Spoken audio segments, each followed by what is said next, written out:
Well, by now, most everybody's heard of the tragedy involving the assassination of Charlie Kirk. For those of you who aren't familiar with the details, Charlie Kirk was an outspoken Christian and conservative who traveled the country speaking on college campuses. He was a strong supporter and promoter of President Trump and the MAGA movement. But on September 10th, yesterday, when I'm making this video, he was shot and killed from 200 yards with a high-powered rifle while speaking at Utah Valley University, located about 40 miles south of Salt Lake City. And although authorities are saying that at this point they're not sure about what the motive could be, it seems likely to me and many others that the most logical explanation is somebody didn't like what he was saying and doing. They felt angry and threatened by him and simply decided to take him out. Charlie leaves behind a wife and 2 children, many friends, and thousands of supporters and admirers. So let me try to bring some clarity to this sad event.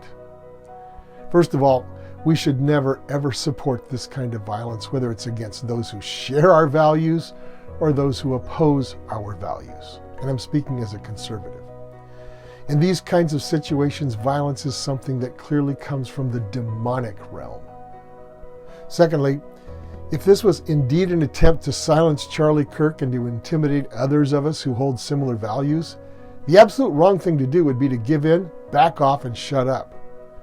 Obviously, if this came from those who oppose conservative values in general and Christianity in particular, then now is the right time to confidently speak up. Now is the time to lovingly and calmly and rationally speak openly about our views. Now is also the time to show love towards those who disagree with us. We must not be silenced or intimidated, but carefully speak in a way that will benefit everyone. Third, this event comes as the most recent in a series of events that have riveted the attention of this country. The first was the shooting at the Catholic School of the Ascension in Minneapolis, where 2 children were killed and others injured. The second was that seemingly unprovoked and crazy, violent stabbing of that young immigrant woman on public transportation in Charlotte, North Carolina. And then, of course, just yesterday, the Charlie Kirk murder. Now, if we're not very careful as a society of mostly reasonable people, I would like to think, this country is going to descend into violence and civil war. And that would be, if not the end of this country, it would certainly be a huge setback.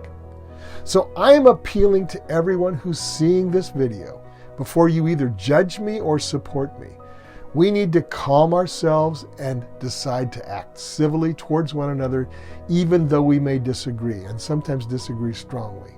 Finally, we must pray, not only for the families of those who've been affected by these terrible acts of violence, but also for our country and for the world. It blows my mind that directly after the Minneapolis shooting, certain politicians made the unforgivable statement that we should not waste our time with prayer for these people and their loved ones. They sneered at prayer and insinuated that it was ineffective and useless. Instead, they demanded that we get busy and do something instead of praying. Well, I'm not saying that we shouldn't do something. We should. We should bring anyone who engages in such violence to justice, no matter where they're coming from. I'll go a step further. We should stop all this violent rhetoric at once. The rhetoric that's stirring people up. We call people names, Nazis and fascists, and all kinds of terrible names on people that we disagree with. Certainly we should do something. No tolerance for violence. No misguided sympathy for those who injure or kill those who disagree with them. But we must pray. Pray for our country now more than ever.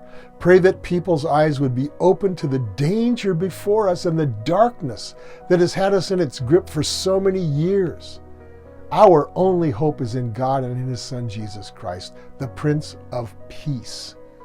This is Dr. Michael Bogart with Aspect Ministries. God bless us. God bless America. God bless our troubled world.